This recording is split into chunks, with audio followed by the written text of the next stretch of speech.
राधे राधे दोस्तों। कैसे हैं आप सब। आज की कहानी है सास की छवि के कारण ही बहू हमेशा डरी सहमी रहती थी।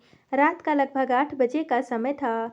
मैं ऑफिस से आकर खाना बना रही थी और राकेश अपने लैपटॉप पर अभी भी ऑफिस के काम में ही उलझे हुए थे। तभी फोन की घंटी बजी। किसका फोन है, यह उत्सुकता मुझे किचन से खींच लाई। मैंने देखा कि राकेश फोन पर बात करते हुए बहुत परेशान हो उठे हैं। प्लीज़ आप उन्हें अस्पताल पहुंचा दीजिए, मैं फ़ौरन निकल रहा हूं। फिर भी मुझे पहुंचने में 2-3 घंटे तो लग ही जाएंगे। इतना कहते हुए उन्होंने फ़ोन रख दिया। इससे पहले कि मैं उनसे कुछ पूछती, उन्होंने हड़बड़ी में मुझे पूरी बात बताते हुए अपने कुछ कपड़े और ज़रूरी सामान बैग में रखना शुरू कर दिया। राकेश की चाची जी, जो कि मथुरा में रहती हैं, अचानक से बहुत बीमार हो गई थी। उनकी हालत को देखते हुए किसी पड़ोसी ने हमें फ़ोन किया था। चाची जी का हमारे सिवा इस दुनिया में और है ही कौन। उनकी अपनी औलाद तो है नहीं और चाचा जी का कुछ वर्ष हुए देहांत हो चुका है। हमारी शादी में चाची जी ने ही मेरी सास की सारी रस्में की थी। राकेश के माता पिता तो बहुत पहले एक कार एक्सीडेंट में मारे गए थे। तब राकेश की दीदी गरिमा तो अपनी पढ़ाई पूरी करके नौकरी की तलाश कर रही थी, लेकिन राकेश स्कूल में पढ़ रहे थे, अपनी दीदी से 8 साल छोटे जो हैं। तब चाचा चाची ने ही दीदी की शादी की थी और राकेश को स्कूल के बाद आगे की पढ़ाई के लिए हॉस्टल भेज दिया था। चाचा चाची ने दीदी को और मुझे अपनी औलाद की तरह प्यार दिया है। यह बात इन 2 वर्षों में राकेश मुझे कई बार बता चुके हैं। पहले पूरा परिवार साथ ही रहता था, लेकिन राकेश जब चौथी कक्षा में पढ़ते थे तभी इनके चाचा जी का तबादला मथुरा में हो गया था। इसके बाद तो उनके तबादला कई और शहरों में भी होता रहा, लेकिन मथुरा में उन्होंने अपना घर बना लिया था। इसलिए उनके देहांत के बाद चाची जी मथुरा आ गई थी और वे जाती भी कहाँ। मेरा चाची जी से ज़्यादा परिचय नहीं था। हमारी शादी के वक्त वे सिर्फ 5-6 दिन ही हमारे साथ रही थी। दरअसल हम दोनों बैंकॉक घूमने जाना चाहते थे, इसलिए वे मथुरा लौट गई थी। मैं क्या क्या सोचने लग गई थी। राकेश की आवाज़ से मैं वर्तमान में लौटी। वे कह रहे थे कि देखो जल्दी में मैं कहीं कुछ रखना तो नहीं भूल गया। बैग पैक हो गया तो राकेश अकेले चाची जी को कैसे संभालेंगे। यह सोचकर मैंने भी साथ चलने की बात की, तो वे बोले कि पहले जाकर स्थिति को देख लूं, ज़रूरत हुई तो तुम्हें भी बुला लूँगा। फिर वे मथुरा के लिए रवाना हो गए।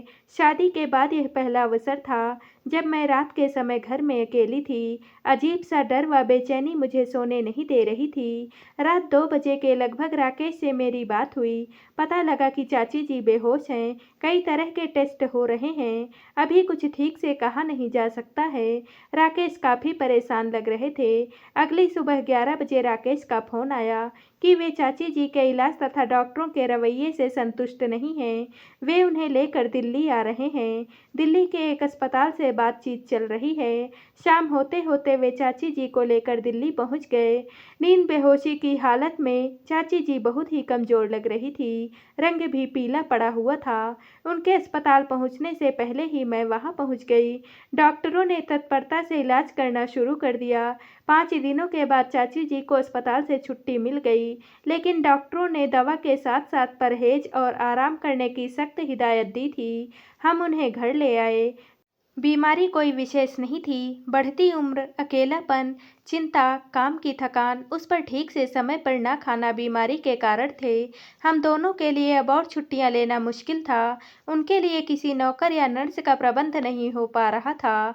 इसलिए हमने घर पर काम करने वाली बाई को ही दिन भर में 2-3 चक्कर लगाकर उन्हें दूध, चाय और नाश्ता आदि देते रहने के लिए कहा और ऑफिस जाना शुरू कर दिया था। हाँ, दिन में कई बार हम फ़ोन पर चाची जी से बात कर लेते थे, उनका हाल चाल जान लेते थे। कोई परेशानी तो नहीं है, पूछते रहते थे।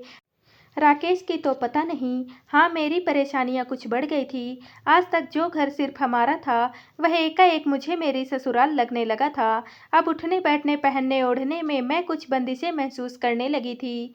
हालांकि चाची जी ने इस बारे में कभी भी कुछ नहीं कहा था, लेकिन उनका घर पर होना ही मेरे लिए काफ़ी था। लेकिन मैं पूरे उत्साह से यह सब कर रही थी, क्योंकि चाची जी आशा से कहीं जल्दी स्वास्थ्य लाभ कर रही थी। 1 सप्ताह के बाद ही उन्हें काम वाली की जरूरत नहीं रही। वे अपने छोटे छोटे काम स्वयं ही उठकर करने लगी थी। मैं खुश थी कि वे जल्दी ही ठीक होकर मथुरा लौट जाएंगी। कुछ ही दिनों की तो बात है। एक दिन राकेश बोले कि अब हम चाची जी को वापस नहीं जाने देंगे, वे अब हमारे साथ ही रहेंगी। अब इस उम्र में उनका अकेले रहना मुश्किल है, फिर बीमार हो गई तो फिर हमारा भी तो उनके प्रति कोई कर्तव्य है। उन्होंने हमारे लिए बहुत कुछ किया है।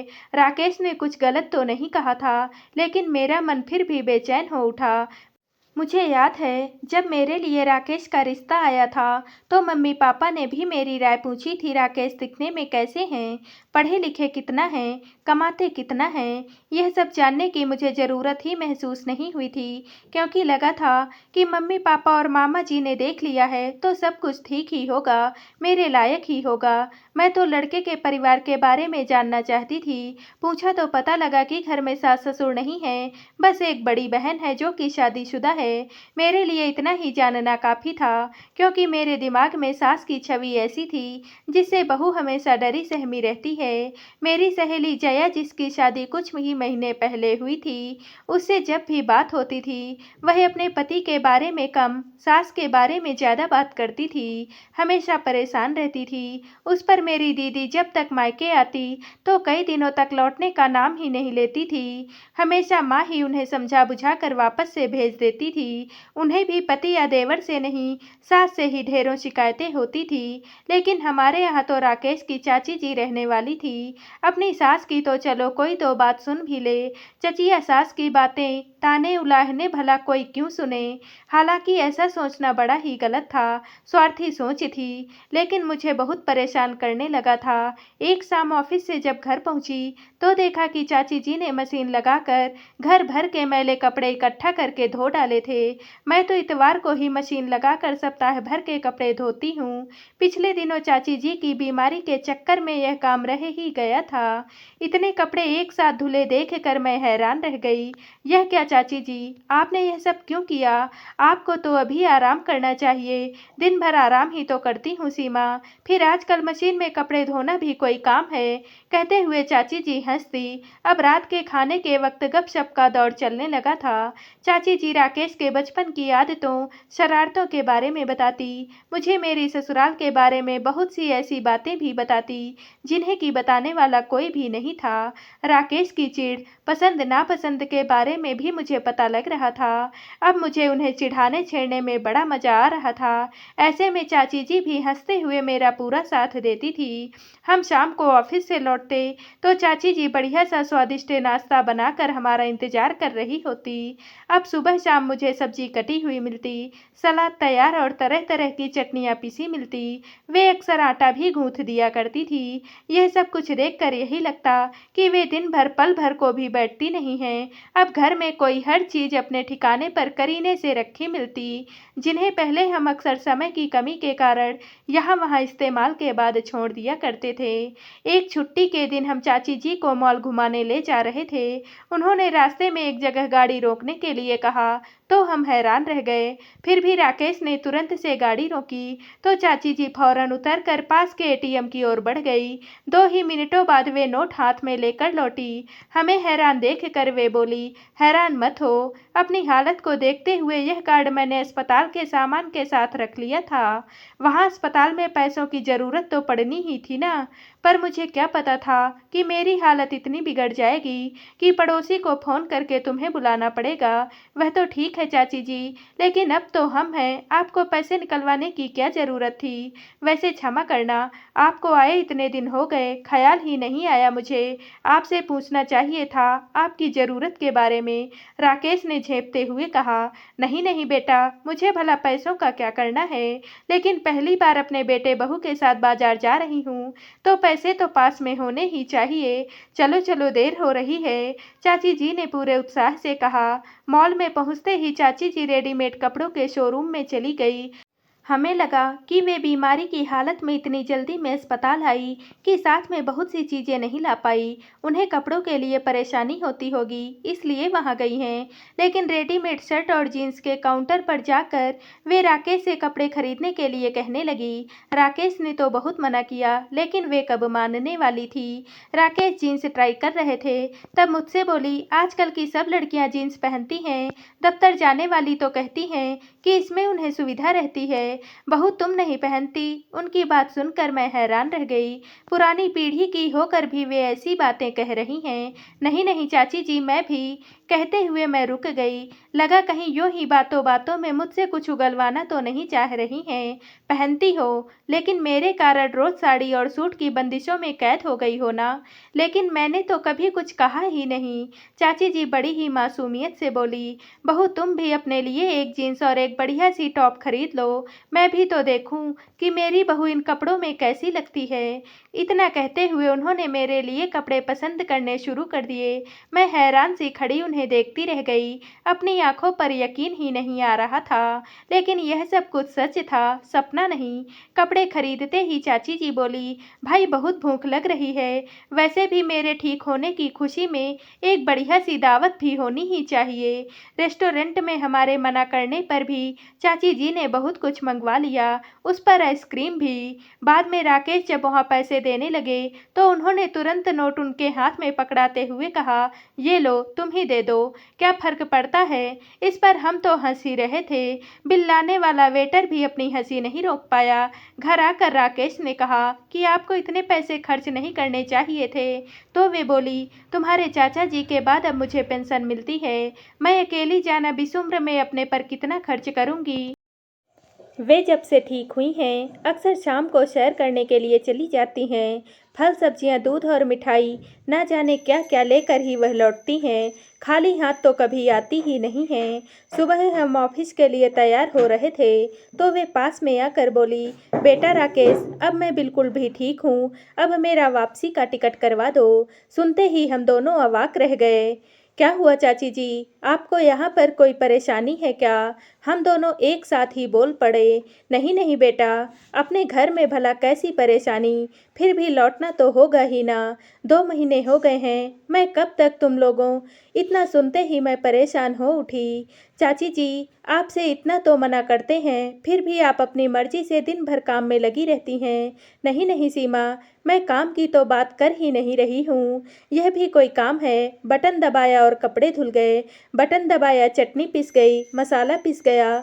घर की सफाई और बर्तन का काम तो काम वाली कर ही जाती है। दिन भर में तो काम ही कितना होता है। लेकिन बेटा 2 महीने हो गए हैं, कब तक तुम लोगों पर मैं बोझ बनी रहूंगी। बोझ शब्द सुनते ही मेरी आंखें भर आई। मैं उनसे लिपट गई। ऐसी ममता की मूरत भला बोझ कैसे हो सकती है। कितनी गलत सोच थी मेरी सास के बारे में। मुझे चाची जी से कोई भी शिकायत नहीं है। कितनी परेशान हो गई थी मैं जब राकेश ने उनके यहीं रहने की बात की थी। लेकिन अब मैं उनके बिना जीने की कल्पना ही नहीं कर सकती थी। उनके प्यार और आशीर्वाद और उनकी उपस्थिति के बिना हमारा जीवन, हमारा घर परिवार कितना अधूरा रह जाएगा। कौन हर शाम घर पर हमारा इंतजार करेगा। कौन भूख ना होने पर भी मनुहार करके हमें खाना खिलाएगा। कौन बिना किसी स्वार्थ के हम पर इतना निश्चल स्नेह लुटाएगा। हम दोनों ने उन्हें साफ शब्दों में कह दिया कि वे अब कहीं नहीं जाएंगी। अब इस उम्र में हमारे होते हुए वे अकेली नहीं रहेंगी। अब यह उनकी मर्जी है कि वे अपने मथुरा वाले घर पर ताला लगाना चाहती हैं या उसे किराए पर उठाना चाहती हैं। हमारी जिद और हमारे प्यार के आगे उनकी एक भी नहीं चली। चाची जी कुछ सोच कर बोली, तुम इतना कहते हो तो तुम्हारे पास ही रह जाऊंगी, लेकिन मेरी भी एक शर्त है। मैं समझ गई कि चाची जी क्या कहना चाहती हैं। मैं झट से बोली, आप एक बार मथुरा जाकर अपने कुछ कपड़े और कुछ जरूरी सामान लाना चाहती हैं ना। इसमें शर्त की क्या बात है। अगले ही वीकेंड पर हम दोनों आपको मथुरा लेकर चलेंगे। वह तो मैं जाऊंगी ही, पर मेरी तो शर्त कुछ और ही है। चाची के इतना कहते ही मैं कुछ परेशान सी हो गई। सोचा पता नहीं वे क्या शर्त रखेंगी। तभी राकेश बोल उठे, चाची जी, शर्त क्यों, आप तो आदेश दीजिए, क्या चाहिए? हमारे परेशान चेहरे को देखकर चाची जी की हंसी निकल गई। वे हंसते हुए बोली, हाँ हाँ, शर्त नहीं, यह मेरा आदेश ही है कि यदि मुझे यहाँ रोकना है तो मुझे जल्दी से एक पोता देना होगा। 2 साल हो गए हैं शादी को, कब तक यूं ही डोलते रहोगे? सुनते ही हम दोनों शर्मा गए। जिस प्यार और अधिकार से चाची जी ने कहा है, तो हमारे सोचने के लिए कुछ बचा ही कहाँ है। चाची जी ने हमारे जीवन को नए मायने दिए हैं। पता नहीं ममता की यह मूरत वर्षों बिना औलाद के कैसे रही होगी। चलो बीमारी के बहाने ही सही, वे हमारे पास अपनी ममता लुटाने तो आ गई हैं। तो दोस्तों, आप सबको ये कहानी कैसी लगी, कमेंट करके ज़रूर बताइएगा और वीडियो को लाइक व शेयर कीजिएगा। दोस्तों, अगर आप इस चैनल पर नए हैं और अब तक आपने हमारे चैनल को सब्सक्राइब नहीं किया है, तो प्लीज़ और कहानियों से जुड़ने के लिए हमारे चैनल को सब्सक्राइब कर लीजिएगा। कल मिलते हैं एक और नई कहानी के साथ। आप सभी का बहुत बहुत धन्यवाद।